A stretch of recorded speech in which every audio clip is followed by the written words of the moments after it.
नमस्कार साथियों, मैं कमल किशोर कठेरिया असली भारत संवाद से।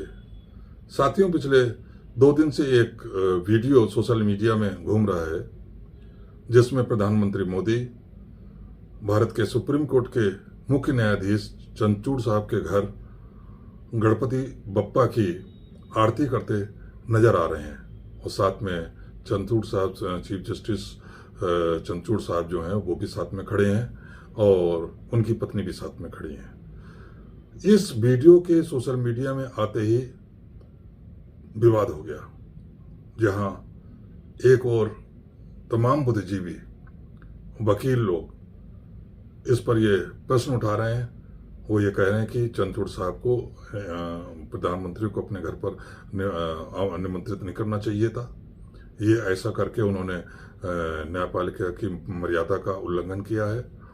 वहीं प्रधानमंत्री के आचरण पर भी प्रश्न उठ रहा है कि यदि मान भी लिया जाए कि चीफ जस्टिस ने उनको अपने घर पर न्योता दिया था, तो उन्हें इस मौके पर घर नहीं जाना चाहिए था, क्योंकि जहां एक और चीफ जस्टिस न्यायपालिका के प्रमुख हैं, वहीं कार्यपालिका के प्रमुख प्रधानमंत्री हैं और दोनों के बीच, कार्यपालिका और न्यायपालिका के बीच शक्तियों का पृथक्करण संविधान में निहित है और वो पृथक्करण मेंटेन रहे, इसके लिए दोनों के प्रमुखों का निजी तौर पर मिलना ठीक नहीं रहता है, क्योंकि उससे पब्लिक की नज़र में संदेह उत्पन्न होता है।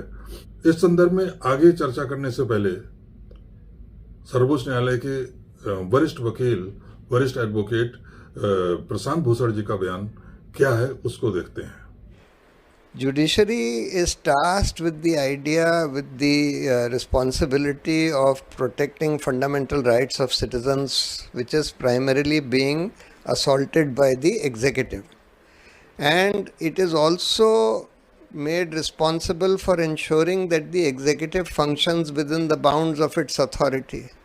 And that is why the Code of Conduct for Judges had laid down that judges must maintain a degree of aloofness which is consistent with the dignity of their office. Now, what the Chief Justice has allowed in this case is the Prime Minister to visit him at a private religious function. Now, firstly, it's totally inappropriate for the Prime Minister to be visiting the Chief Justice for a private, at the Chief Justice's residence for a private event. Prashant Bhushan ji ने जो ये aloofness की बात कही है, वह दरअसल 7 मई 1991 के दिन सर्वोच्च न्यायालय की जो फुल बेंच मतलब जितने भी जज होते हैं, जब सारे लोग इकट्ठे होते हैं, उन्होंने न्यायपालिका के जजों का कार्य किस तरह होना चाहिए, व्यक्तिगत व्यवहार कैसा होना चाहिए, पालिका के प्रमुखों के साथ या दूसरे राजनेताओं के साथ या किसी के साथ भी जो पब्लिक में किस तरीके से मिलते समय कैसे पेश आना चाहिए, इस संदर्भ में एक गाइडलाइन तैयार करी थी। उसी गाइडलाइन में नंबर 6 पे कहा गया था कि जज should practise a degree of aloofness consistent with the dignity of his office. मतलब उसे, एक जो जज है, उसे एक दूसरे लोगों से, मतलब जो संवैधानिक पदों पर जो दूसरे लोग बैठे हुए, उनसे एक दूरी बनाकर रखना चाहिए, एक अलगाव की स्थिति में रखना चाहिए, ताकि उसके कार्यों पर आम पब्लिक या दूसरे लोग संदेह भरे प्रश्न न उठाएं। या अब यहाँ पर ये देखिए कि प्रधानमंत्री कार्यपालिका के प्रमुख है और चीफ जस्टिस न्यायपालिका के प्रमुख है, और ये आंकड़े अगर उठाकर देखें तो ये साबित होता है कि न्यायपालिका में, खासतौर सर्वोच्च न्यायालय में जितने भी मुकदमे आते हैं उसमें सबसे अधिक केंद्र सरकार की ओर से आते हैं।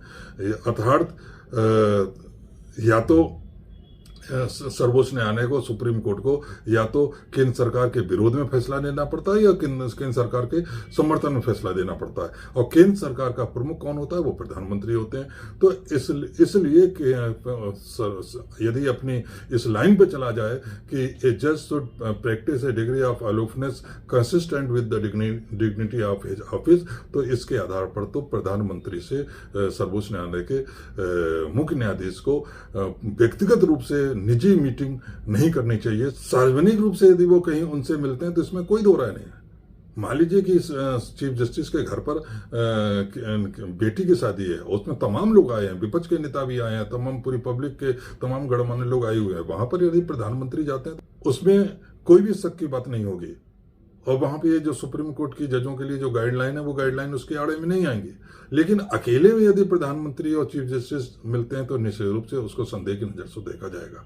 यहाँ पर यह कहना कि अरे साहब वो धार्मिक मामले में चले गए, जैसा कि विपक्ष इस बात को धर्म के आधार पर मोड़ने का प्रयास कर रहा है कि साहब वो यदि चूंकि उन्होंने गणपति की पूजा करी थी और विपक्ष हिंदू धर्म का विरोधी है, इसलिए प्रधानमंत्री उस हिंदू धार्मिक कार्य में क्यों गए, इसलिए विपक्ष विरोध कर रहा है। यहाँ तो यहाँ बात कोई धर्म की नहीं है, यहाँ बात निष्पक्षता की है कि प्रधानमंत्री को किसी निजी मीटिंग में सुप्रीम कोर्ट के चीफ जस्टिस के साथ मिलना चाहिए, नहीं मिलना चाहिए।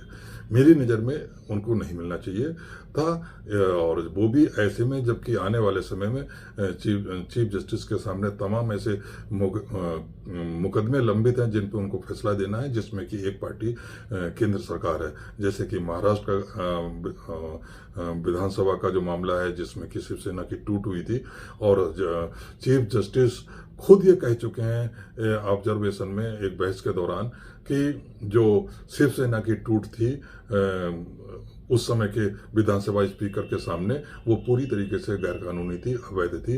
यदि उद्धव ठाकरे जी ने अब अपने पद से इस्तीफा नहीं दिया होता, मुख्यमंत्री के पद से इस्तीफा नहीं दिया होता, तो वे उनकी सरकार को बहाल कर देते। तो एक तो वैसे ही उनके ऊपर क्वेश्चन उठता है कि तो यदि उनकी नज़रों में शिंदे जी की सरकार अवैध है तो उन्होंने उसको चलने का की परमिशन क्यों दी है, उसको निलंबित क्यों नहीं कर दिया, उसको सस्पेंड क्यों नहीं कर दिया, वहां पर राष्ट्रपति शासन के आदेश क्यों नहीं दे दिए।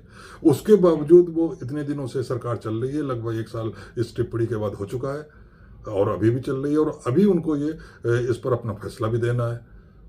इसी प्रकार से जो PMLA एक्ट का मामला है जिसमें तमाम विपक्ष के नेताओं को जेल में बंद कर दिया जाता है, उनकी साल भर जमानत नहीं होती है, उसकी वैधता को भी चुनौती दी गई है। वो भी मामला मुख्य न्यायाधीश के सामने लंबित है, उस पर भी उनको अपने निर्णय देना है। और सबसे बड़ी बात कि चंद्रचूड़ साहब के रिटायरमेंट के मात्र 2 महीने रह गए हैं, नवंबर में वो रिटायरमेंट उनका होना है। तो ऐसे समय पर उनको प्रधानमंत्री से नहीं मिलना चाहिए था, निजी मीटिंग में बिल्कुल नहीं मिलना चाहिए था। सार्वजनिक रूप से मिलते, किसी मंच पर मिलते, किसी भाषण के सेमिनार के दौरान मिलते, या कोई ऐसा कार्यक्रम होता जिसमें विपक्ष के नेता भी इनवाइटेड होते और समाज के और सम्मानित व्यक्ति भी होते, तो उसमें कोई संदेह नहीं करता। लेकिन कम से कम ये मीटिंग तो उनके कार्यों पर प्रश्न उठा चुकी है, और आगे जो भी वो डिसीजन लेंगे उस पर भी इस मीटिंग की छाया पड़ी रहेगी, ऐसा मेरा मानना है। जय भीम, जय संविधान।